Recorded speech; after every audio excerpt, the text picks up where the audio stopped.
Assalamualaikum warahmatullahi wabarakatuh. Di sini saya akan menjelaskan mengenai bab ke-12, yaitu manajemen resiko prinsip pertama, yang dimana terbagi menjadi 10 prinsip. Prinsip pertama, risiko ada di mana-mana, yang dimana jika seseorang atau individu maupun kelompok berhadapan dengan suatu keadaan yang tidak pasti atau risiko, maka dia akan menghadapi 3 pilihan. Pilihan pertama adalah penolakan, pilihan kedua ketakutan, dan pilihan ketiga adalah terima resiko tersebut. Seseorang akan melakukan penolakan jika seseorang tersebut merasa tidak yakin atau tidak mampu akan keadaan yang tidak pasti yang akan diperolehnya. Dan yang kedua adalah ketakutan. Ketakutan tersebut dapat dirasakan karena merupakan suatu hal yang lumrah atau manusiawi jika seseorang menghadapi keadaan yang tidak pasti. Dan yang ketiga adalah terima keadaan tersebut. Seseorang akan menerima keberadaan sebuah resiko apabila seseorang tersebut merasa yakin dan mampu menghadapi risiko tersebut. Prinsip kedua, risiko itu ancaman dan peluang. Risiko merupakan gabungan antara hal yang merugikan dan hal yang menguntungkan atau ancaman dan peluang, yang dimana kita seharusnya mengelola risiko tersebut sehingga kita dapat menyeimbangkan antara risiko atau ancaman dan peluang yang dihasilkannya. Selanjutnya, prinsip ketiga, kita akan dihadapkan kepada perasaan yang campur aduk tentang resiko dan tidak selalu berpikir rasional saat menilai dan menghadapi risiko tersebut. Karena risiko merupakan gabungan antara peluang dan ancaman, maka sudah hal yang sewajarnya jika seseorang merasakan perasaan yang campur aduk saat menghadapi sebuah risiko. Hal ini terjadi karena seseorang takut atas konsekuensi yang akan diperolehnya saat menghadapi sebuah risiko. Tapi di sisi lain, dia menginginkan peluang atau keuntungan dari adanya risiko tersebut. Risiko keempat, tidak semua risiko diciptakan sama. Dalam hal ini, kita dapat mengkategorikan risiko menjadi 4 bagian. Yang pertama adalah risiko besar melawan risiko kecil. Yang kedua adalah risiko simetris melawan risiko tidak simetris. Yang ketiga adalah risiko jangka pendek melawan jangka panjang. Dan yang terakhir adalah risiko terus-menerus dan tidak terus-menerus. Prinsip kelima, risiko dapat diukur. Pertama, risiko yang sedang dievaluasi menjadi lebih ruwet dan mengglobal. Yang kedua, manajemen risiko masih relatif game. Yang ketiga, keduanya yaitu data dan alat menjadi lebih banyak. Yang dimana dari ketiga hal ini kita mengetahui bahwa bagaimana kita mengelola data atau output sebaik mungkin, maka kita dapat menekan adanya ancaman. Yang dimana risiko dapat dikatakan berhasil atau berhasil kita kelola sebaik mungkin jika peluang yang kita peroleh menjadi lebih besar dibandingkan ancaman yang kita peroleh. Di sini saya akan meneruskan mengenai manajemen risiko pada prinsip yang keenam. Di mana prinsip yang keenam adalah manajemen risiko yang baik atau penilaian harus mengarah pada keputusan yang lebih baik. Asesmen risiko yang mengarah pada keputusan yang lebih baik itu diperlukan 3 hal. Yang pertama, resiko dinilai dan keputusan dibuat oleh beberapa entitas, di mana resiko dinilai dan nantinya keputusan akan dibuat oleh beberapa entitas untuk menghasilkan resiko yang lebih baik. Yang kedua itu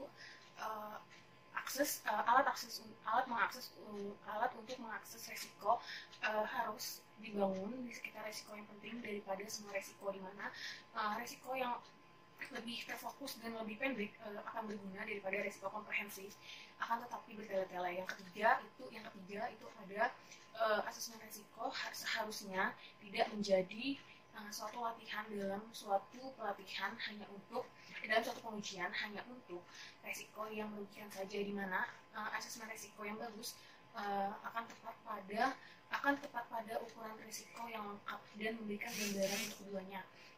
Di mana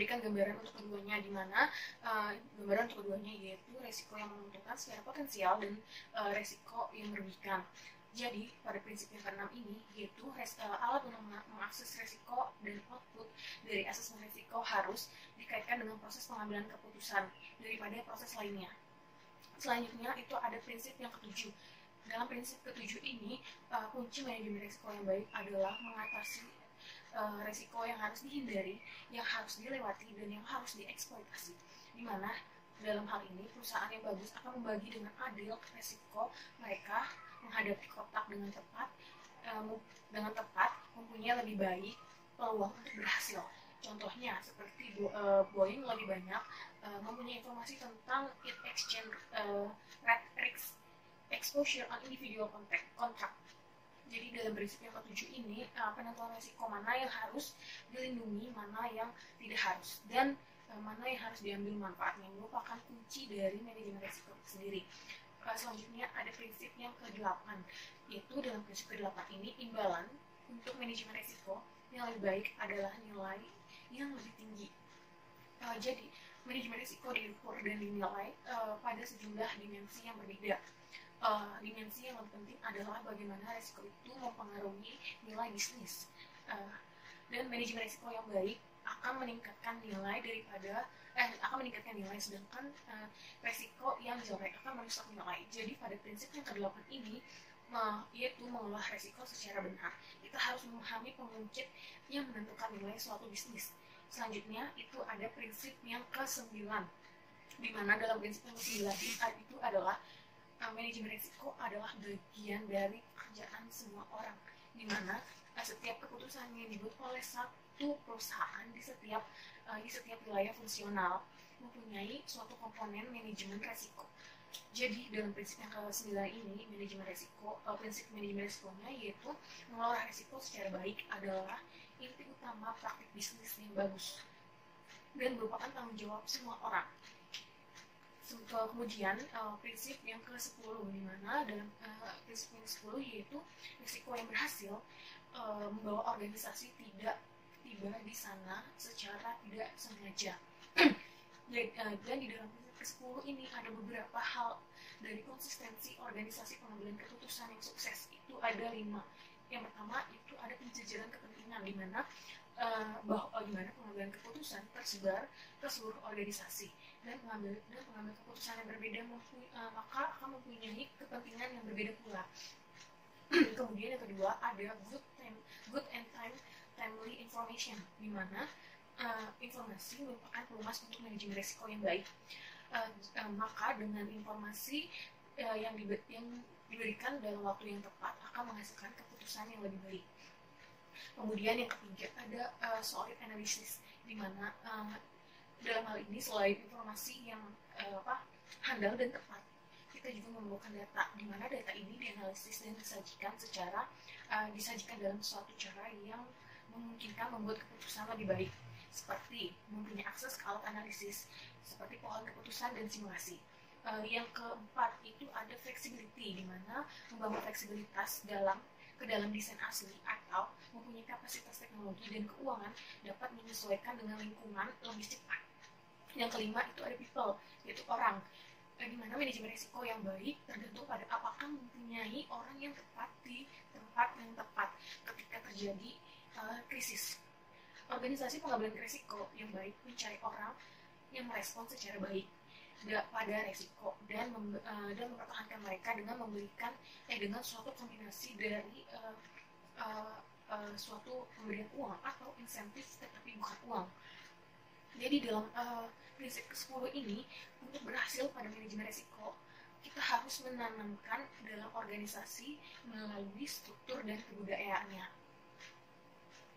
Jadi kesimpulan untuk bab ini adalah di dalam strategi manajemen risiko merupakan cerita sampingan dengan fokus pada keunggulan kompetitif dan rintangan untuk masuk. Dalam praktiknya manajemen risiko pada sebagian besar organisasi itu pecah karena dengan komunikasi sedikit antara mereka yang mengakses risiko dan mereka yang membuat keputusan berdasarkan pada penilaian risiko itu sendiri. Jadi sekian presentasi dari saya, kurang lebihnya saya dan teman saya, kurang lebihnya mohon maaf. Wassalamualaikum warahmatullahi wabarakatuh.